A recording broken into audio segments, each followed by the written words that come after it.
Guys, dedzai vamwe mushare live. Guys, dedzai vamwe mushare live.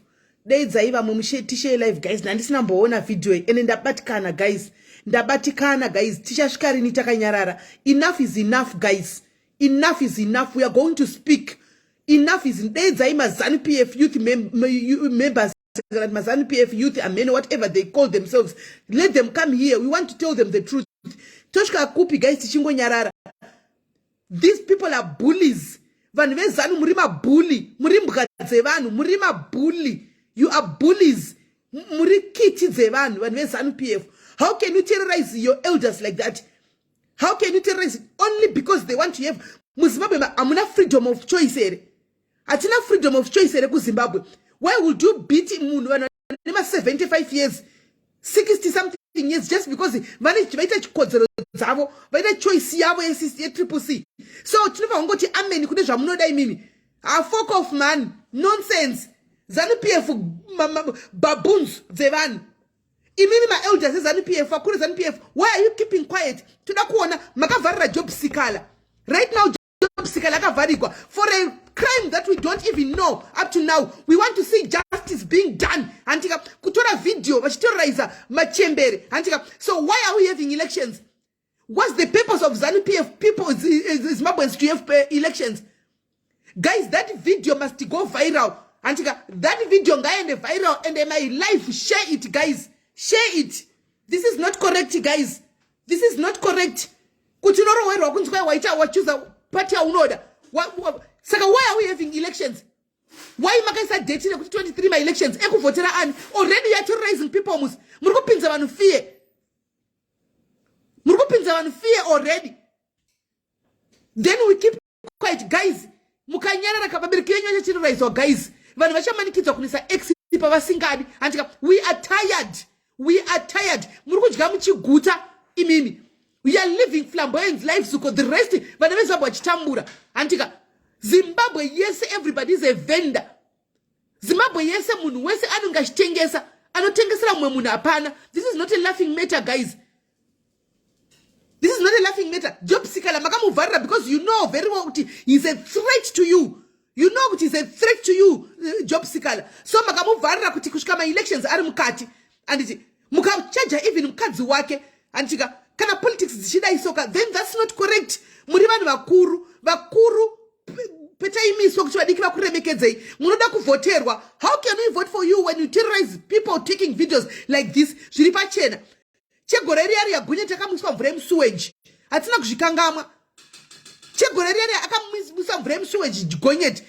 because aita skit, because of a mere skit. And no wonder uyu mwana anonzi holy 10 uyu akapanika akavhunduka. Because vanovhundutsirwa. This is not correct guys. Let people have their own freedom of choice. And vanoda triple C, let them go to triple C. And vanoda ZANU PF, I am not a politician. And but this video, guys, is traumatizing. It's not correct what you are doing. It's not correct what you are doing. It's not right. And you are expecting people kutinyarara. And I'm shocked. People are watching the video and people are quiet. Socialites, where are you? Influencers, you call yourselves influencers. Where are you? It's time for us to speak, guys. Or else, vana vedu they will die. Vakapedza shkoro vakaenda kuma invest vakapedza. They are going to join unotengesa majanje mu street. Usadisire angry face. And tombo kwati angry face yako. Takato jamuka ufunge. Atikwati wene angry face isu. Atikwati wene angry face. Kurova machembere nema. Kurova machembere kudala hamuchike ngozi. Hamuchike ngozi. Hamuchike ngozi. Ungabata kurova munu mkuru. No wonder majority ya ZANU PF youth mchitambura. No wonder muri kungodzembereka nema street. No wonder makangozara pamasio media pakuchikuda basara kutuka vanhu. Vanezana. Hamuna ma blessings. Where do you think you can get your blessings when mchirova mkubu kuzhinda? Baba machembere nema dara ni 70 something years kudaro. Kurova mubereki wako, munu wese mubereki wako. Munu wese mkuru kwa uri. Anybody who is old enough to be your mother mubereki wako. Antika vakawanda varikoma zvanu vazhinji venyu muri kungogwambaira antika because unu wenyu you don't know when to stop. Munotukana nevamwe vanhu mazera asina mazera enyu and you expect blessings to come pakadaro. You expect to mende mberi pakadaro. You have to stop it. Andina kupedza kuona video, guys. I couldn't watch the whole video. And it's so sad, guys. Kuroira kunzi vadaidza musangano kuti ngatite musangano wetriple C. Mungabata mudhara mukuru akadaro morova amunzwi kutya. Muchitongoti majaira kuuraya. Muri morova mudhara yakafa. Kubata matanda shuwa vana vadiki vane energy yakadaro. Kubata matanda kurova kuti murove mudhara. Kana muine simba kudaro, madiko enda boxing ring. Madiko enda boxing ring. Kana muine simba nekudaro, madiko enda boxing ring. Pinde boxing ring mutsvage vezera renyu. Ende munogwa nemabouncer akasungwa kujera. Munorova nemabouncer iwayo kujera. Kana muine simba. Ndiwanda zvinoisemi. Leave people to be. Let them vote what they want. Antika, who they want, let them vote. You are not supposed to intimidate anybody. Don't intimidate because karini chingo kuchkai. Kushkarini muchingo chikiwa. Kanditi mbori vana vekupi kwa Yesu. Tirive kumalawi resu. Tirana chimwene resu. Timbori vana vekupi. Why do you have to instill fear in one just like that every day?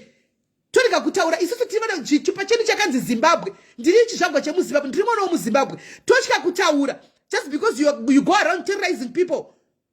You people are bullies. Muri maBully pesira. Last number maBully. Last number, and then you are cowards. Find people of your own age murwe navo. Chagaivan with age zera renyu murovani mu ground. Kwete kubatira chembere ne madzara zvakadaro vana sekuru na mbuya. Vari kutongo uka chimbo chibvunza mubvunzo umwe chete. Ukaona ma 70 something years ne ma 60 akuita musangano wokuti akuda triple C. What is wrong? That's a question $1 million that you should ask yourself in veZanu. Mukaona vanhu muna nechitupa chaku Zimbabwe. Ndiwa mukabata muchirova kudaro kuti anzi nokuti vari kuita musangano we triple C. Ndepapi pane bumbiro remutemo rekuti triple C haibvumidzwi kuita musangano. Ndepapi tiudzei. Bumbiro remutemo rekuti triple C haibvumidzwi kuita musangano ndeipi? Ma-citizens aya. Antika ari kudawo party yeCCC. Is it a crime? Is it a crime? I think so. Is it a crime?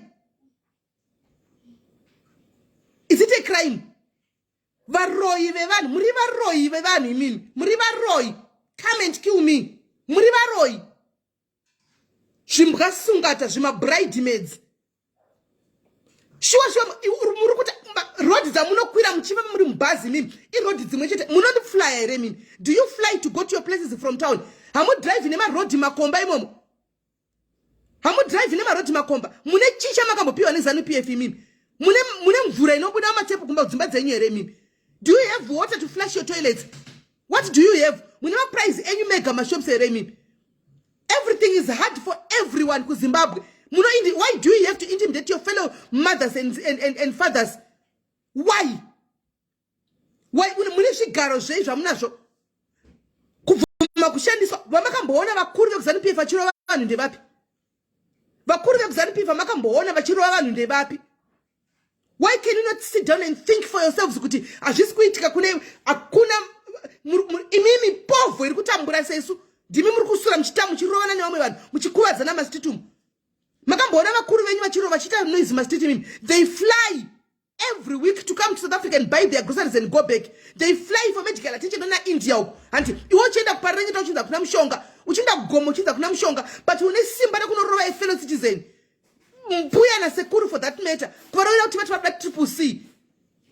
You are cowards. You are cowards, bullies. Bombo clads. Bombo clads. Ungorovera munhu kodzero yake. Hamuna kuti tine freedom of speech here mimi. Atina freedom of speech, atina freedom of choice. Atina freedom of speech, freedom of choice here. Why do you go and intimidate people? Because we want to guys, we want to see justice being done. And job seeker akavarirwa. And for the longest of time, akavarirwa. And muchaona guys, acha release after my elections because he is a threat. And he is a threat. Well, we are not politicians. Antika, but kana akavarirwa pasina mosha tukuzati mosha yake ndechi. Antika, kwa ava vaita mosha ichi record kwa pa video. Kwa ava para mosha itaona ichi record kwa pa video. Put ice blocks. But para mosha itaona ichi record kwa pa video. The audacity to record the video and release it for people to see. Masadanist vanhu varoi. Kwa kuzi ndosaka chiti ni varoi hakuna. Varoi vekuZimbabwe muripi kwa imi. muripi vareve kuZimbabwe itai basa muri kupiko munongotivhundusira muchingoti munoroya hationi muchiroya vanhu sei royaika vanhu vanga vachirova madhara nechemberai kukati dii vangori baba vavo vanga vachirowa dii vangori baba vavo vanga vachirowa zvavanga vachita mudhara ya nemadhara ya nemambuya aya dii vangori vabereki vavo vanga vachirowa kudaro mainzwa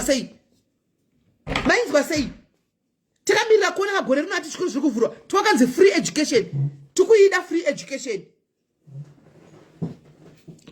education guys. Everything is just messed up kuZimbabwe guys. Wingi D chaisha kunzi music yangu ngaibhane kuridza antika chicha what wrong did he do? aite Wingi D iso akaimba yisi the next thing changenda kunzi nini ngaribhaniwe kuita my life ndoka zviri kuenda guys. This is where it's going. Next time ndengeda kunzi ngaribhaniwe kuita my life iri anti mashona chaka kanga sawingi G akaimba zviri kuitika in our day to day lives andi zvinhu zviri kuitika daily mukati mopinjira chatiri kuona anditi ndo zvakangotora akaimba sezvinokuita vanhu nemaskits kuti vanotora zvinhu zvavari kuona voacta izvozvo but hanzi music yake ngaibhaniwe muZimbabwe. Come on guys, are you for real? Saka freedom of choice yamakatipromisa ndeipi? Where is the freedom of choice? Where is the freedom of speech? Kuvhara dzimwe nyika kauko, kuvhara dzimwe nyika kuti kune freedom of speech kuZimbabwe isiko. Munhu akatataura kana kuexpressa zvaari kuona in music, hanzi music ngaibhaniwe. Tinongotevera kunotenga kuichiwe wedwe, tongonotenga kunotengeswa music online. Hatina otherwise kuiridza kuZimbabwe paradio station kana kuti pai zvakangofanana hanti ana mari anoita nekuridzwa kwemusic yake paradio. Hantika music iyo zvino online, internet is bomb. Internet has got everything. Ibhanei music yavingi D kuma radio station kwenyu. Usi go and buy it ku iTunes.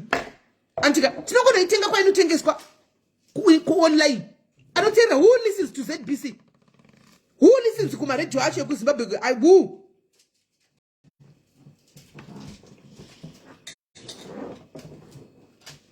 Hatina ma human rights munyika medu feli anovhundusirwa. Iwe kune vanhu vanotonga urukunzwa, kune vanhu vanotozvita vana mwari vechidiki pano pasi, kune vanhu vanotonga zvokuti hauna sei iwewe. Handiona dei zvanga zvine sei machembere ayaya antika avaifa ngadai nhasi totokunzwa kudhara kuti vanhu vasungwa. But right now video is still circulating. Hatisataona video kuti vanhu vabatwa, but vangu vachizvirekodha. Hanti vachitaura even mambuya arohwa nemadhara angachirohwa aya vangu vachitaura mawadha vari kubva. Up to now, hatina kuona video kunzi vanhu vaya vasungwa. Justice must be done, guys. You keep quiet, guys. Tichangofa tichitambura. Hantika kunyarara kwenya kubatsiri, guys. Tichangofa tichitambura. Ina ndisikuti ane tinoita honora tinoita say, guys. But enough is enough. Hantika we have had enough. We want better lives for our kids. We want better lives for our grandchildren. Hantika they will never see better lives. But if anavema shefa rugara bogo, vanenda kuma expensive schools that you and me cannot afford. Auntie, you and me cannot afford medical bills. Auntie, tunaenda like South Africa kuno takurambidza kuningira kwenda kuma hospitals nekuma clinic kuchinzira kunyika kwenyu. Kunyika kwenda kuna even panado. We don't even have hospital beds. We don't even have madrip kunyika kwenyu. Guys, and you are quiet. We act as if everything. Simbari ndonoperera pakutukana pa social media. Simbari ndonoperera pa zvosina basa pa social media. Auntie, katimbo focus ai guys neku atsira kuti zvinhu zvenyika ndizviite guys. Let's talk guys. South African youth they talk. Aniti vanhu South Africa they talk guys. Vanozvimiririra. Takanyanya kuti ambwendi dzakaita se guys. Simbari rakangomperera kumuromo sehove. We are bullies on social media. But when it comes to real things guys, tiri magwara. We hide behind cameras. We hide behind our phones. Takuchika pa group ngikiri chako pa ground. Takubwesa takuchika. Tinosundirana nyoka menyu, but Zimbabwe yacho ndeyani? Ndeyani za I see yedu ere. I see yedu tesere guys. Kushika ndituke izvenya I don't give a damn. Ndituke but I'm saying that you know I'm saying the truth. You know I'm saying the truth. And by saying this I know kuti right now nditori target, but I don't care. I don't care who does that. Kwenda kunorova sekuru vane 79 years. 79 years munhu atongove padhuze nekuzvizororera zvake ndiwa muka kwasha kudaro nemazitanda kudaro kurova nemazitanda kudaro vanhu vakadaro just kungotiveta vadaidzana kuti ngatiite musangano chete just mosha yavapana day. Is it a crime kuungana guys? Okay, tell us, is it a crime kuti vanhu vaungane nekuti vada triple C? Imosha ere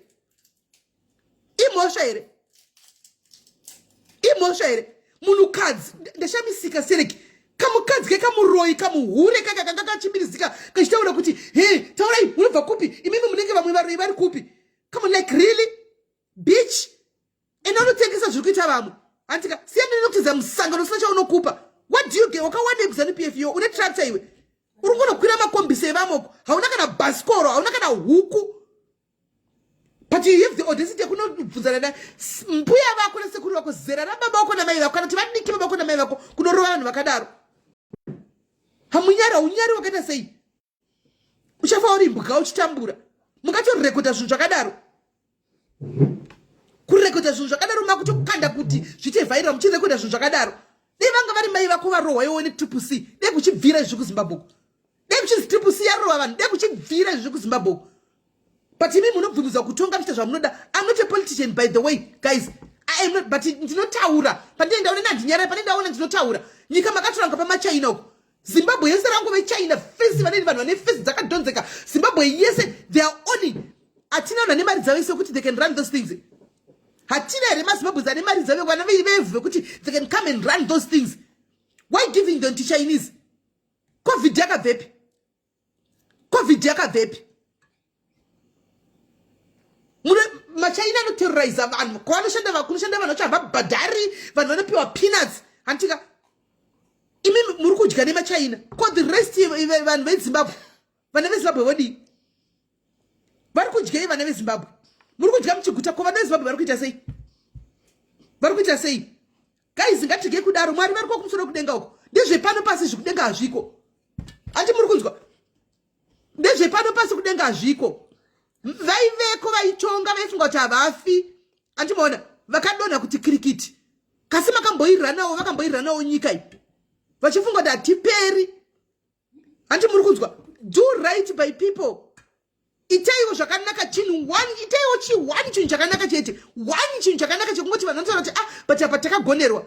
What can we say guys kuti takagonerwa kuzimbabwe chatingati takaitirwawo kuzimbabwe ndeichi ndechipi kunze kungoterrorizwa chatingati takaitirwa ndechipi kuzimbabwe uko. I'm not a politician but we are tired guys nekuona zvinhu tichingonyarara tichingoona zvinhu tichingoti kwai tinotya tichingoona zvinhu tichingoti kwai totya kurohwa kusiri kurohwa ndekupi life yamuri kurarama hakusi kurohwa here uko life yamuri kurarama mudzimba dzevanhu muchimuka na5 muchiwatsika mapendi anenge aine tsvina muchiwatsika chii muchiwatsika mibhedha inenge ine ropa hakusi kurohwa here tiramba chingoti kwai ngatinyararei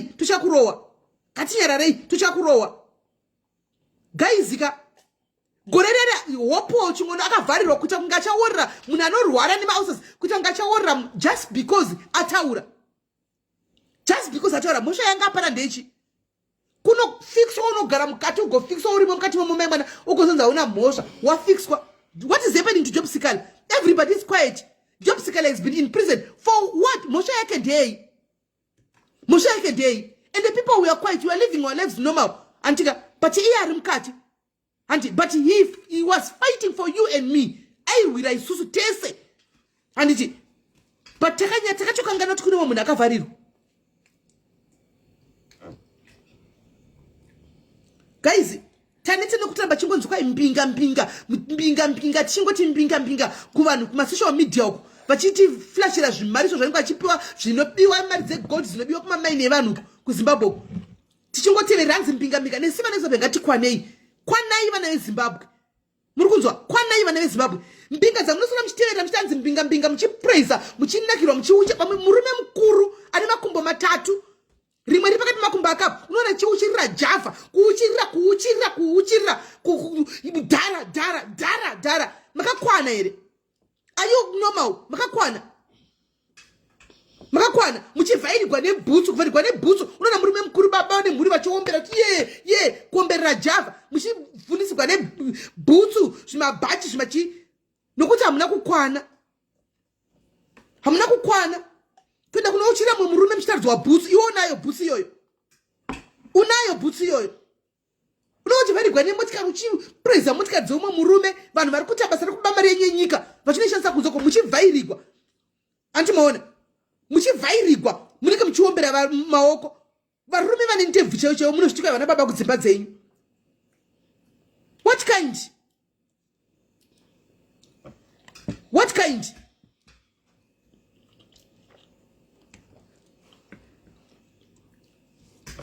riti guys. Mbinga. Kwenda kuno biga vanhu kuna ina Instagram kwa muchivhairirwa muchidi nevamwe vakatoperawo zvavada kutozvifirawo munenge muchingova praise mbinga. What do you gain from praising munhu chimuti mbinga? What do you gain from praising people muchimuti mbinga iwe uchitambura? You are suffering. Vanako vari kudya nevegetable every day. Unowana dollar rokutenga kanyama kedola kemusiwo every day. Ukurarama from hand to mouth. But ukuenda kumapeji kwembinga uchinoti mbinga my foot. Chii chinonzi mbinga singafi ndiani? Ndinaka napasana zvoleya ruza izvo funga kuti zvandiri kuita handisi zvandiri kuita. Don't you think handisi zvandiri kuita? Don't you think I know kuti they will come after even page or anything? Ndokovhura rimwe zvine basa rei? Ndokovhura rimwe page ngaatore kapeji racho zvine basa rechi? But trambe takanyarara. Kuti basa kungosora chingokwatiswa chingokwatiswa guys.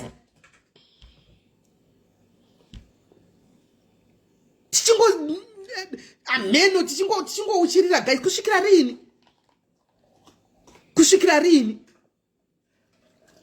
rini? Hey mutapiwa democracy. Hey itai zvamu. Democracy ipi? Exercise democracy hande chinoita hande ikuraluko. Hande tinoungana tinoita toy. Democracy antakapiwa. Hande itoita toy kusimbaboko. Jona mapurisa chiburisa huro kudai kunorova vanhu. Kasi newewo uniform cheche iyo magaro sakudliwa neyo hakuna. Akaizwe zvoda tingofunga so. Zvoda tingofunga zvitombodi rocket science. Zvoda tingofunga so. Zvoda tingofunga.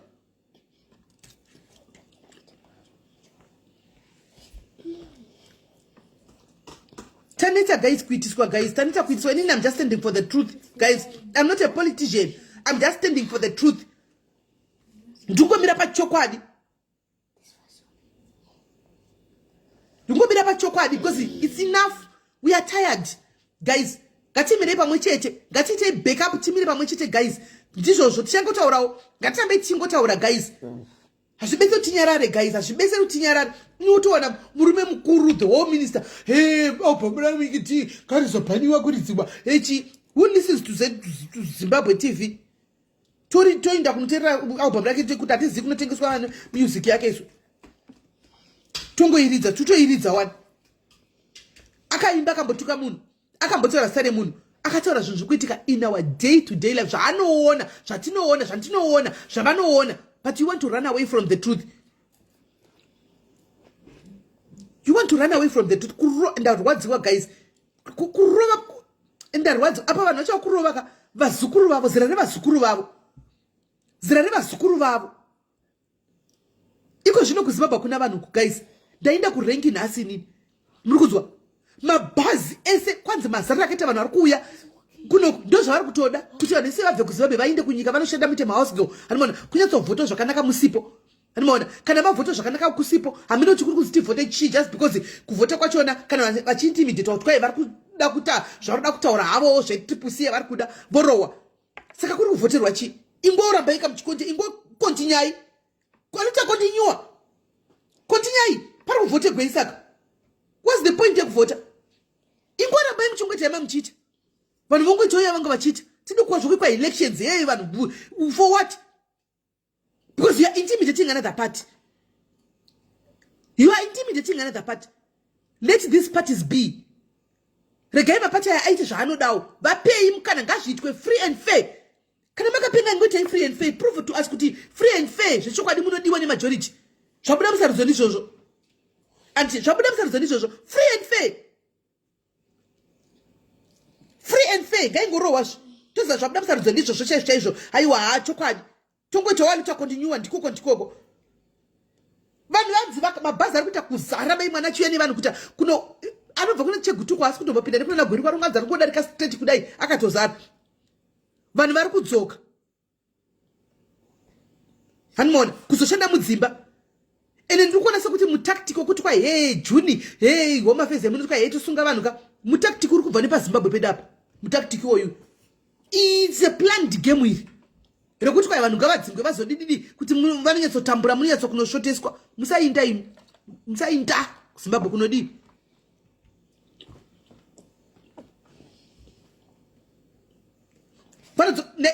vanzi vanozoka kuzovhota vanoenda kuSouth Africa vadzoki kuzovhota handona. But right now let's be honest guys, anti vana sekuru varowerwa kuti vadedzana kuti yaiti taure nyaya yemusangano triple C vazhakwa. Anti saka what's the point yekuvhota?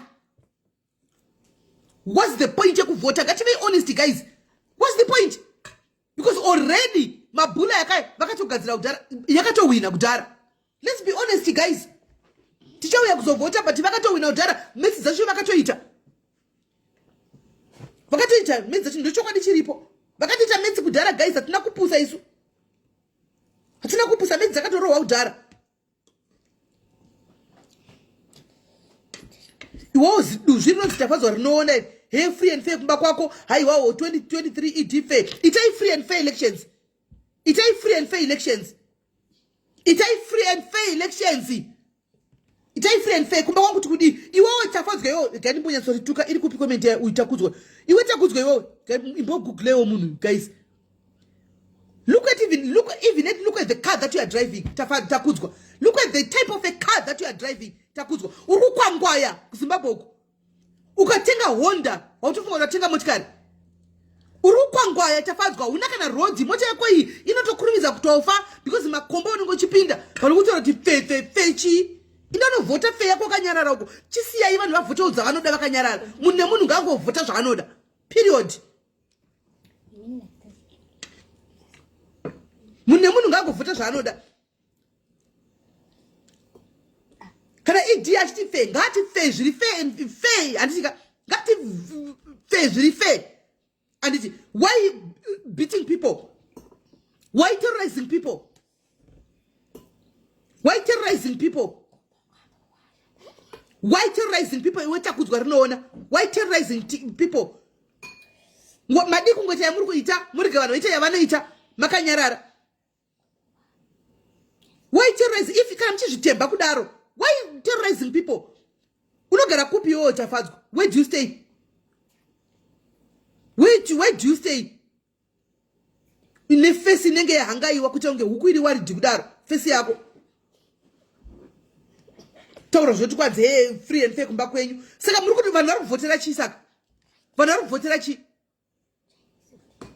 Vanhu vari kuvhotera chi? Vanhu vari kuvhotera chi? Musarove vanhu tafadzwa, go and address yakurova vanhu. Musarove vanhu. Why are you beating machemberai? Musarove vanhu muri kurovera chi machemberai? Why are you intimidating them? Kana muri fair, why are you intimidating machemberai? Why are you intimidating machemberai? Why are you intimidating machemberai? Andimu blocking ndataenda kunoudza vamwe kwavanda musangano uko. Kwachita musangano yaveZanu vanoudza ikoko kuti kuna mwe mpiyongo achihumana uko. Ndimu blocking ndinogaiti musiyaripo. Anyatsozwa tiri kutaura kuti anosvitsa message. Kaina nti ndiye mtuma katimupeka message yacho aende nayo. Katimupei message aende nayo tombloka chi. Katimupei message aende adzusere message. Musarove vanhu. Antika regai vanhu vaite yavari kuita vanoda triple C vasiye vete zvetriple C. Antoona vanoda ZANU PF vasiye vete zveZANU PF. Mune munhu kupati anoda cheti. Musarove vanhu nokuti vati vari kuita musangano wavo triple C. Musarove vanhu.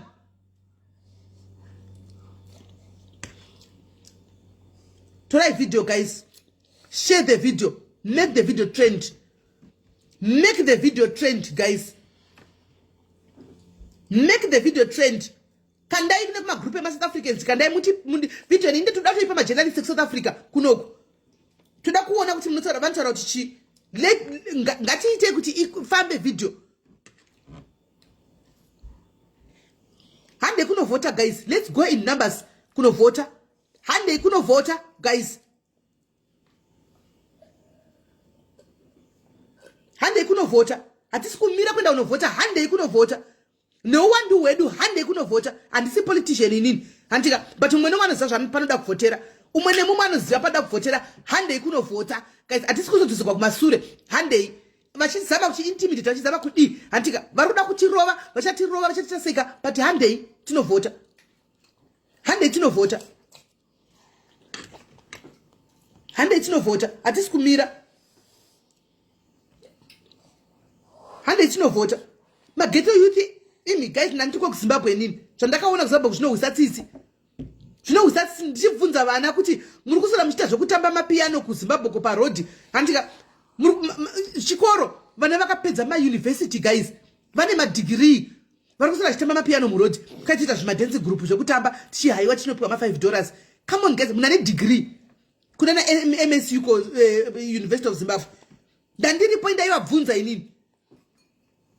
Hazvina kids guys. This is said for our kids. Iwe takudzwa una vana iwe. What is kuti vana vako vachanogara muvacuum sei? Kuti vana vako vachanogara muvacuum iwe vachigara panogara vamwe. Havagari muZimbabwe munogara vamwe. This is so wrong guys.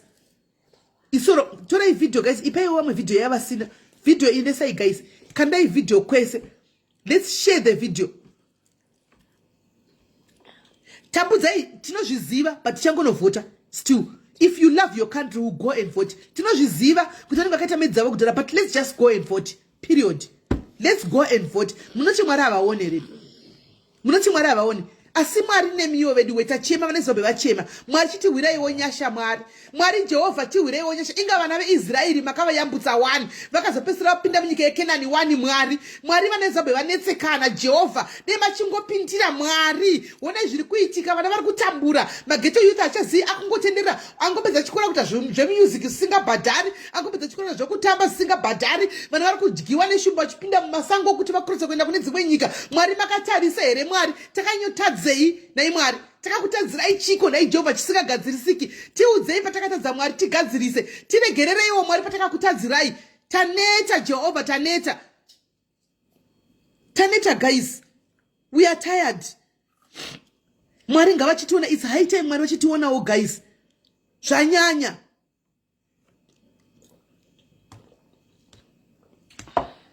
Zvanyanya guys. Faith, saka vanogara nyika yacho yavanogara ndeyani? Nyika yavanogara ndeyani? Kana takunzi udzai vanhu vanyarare vasataure zvavada kutaura because nyika saka nyika yacho ndeyani? Haisi nyika yavo here? Haisi nyika yavo here? Topinzwa fiye munyika medu. Havana chitupa chekuZimbabwe here vabereka. Hande tinovhota guys. Ndarwadziwa nevideo. Ndarwadziwa. Share my life guys as many times as possible. Ngazvisvike zvinofanirwa kusvika. Ndozati nhasi ndicharara ndine mathreats hobo as usual. Ndagara ndinothreatenwa every day mumessenger mangu. Ndicharara ndine mathreats but handisi kumira bhora mberi ende ndinenge ndichingotaura. Ndinenge ndichingotaura ndiregi kutaura. Pandichataura pachawanawo 3-4 vanovhurika pfungwa. Pandotaura panowanawo 3-4 vanovhurika pfungwa. We are tired. We are tired.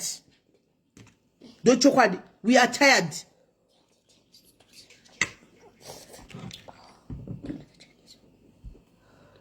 Guys, ndokubata share video.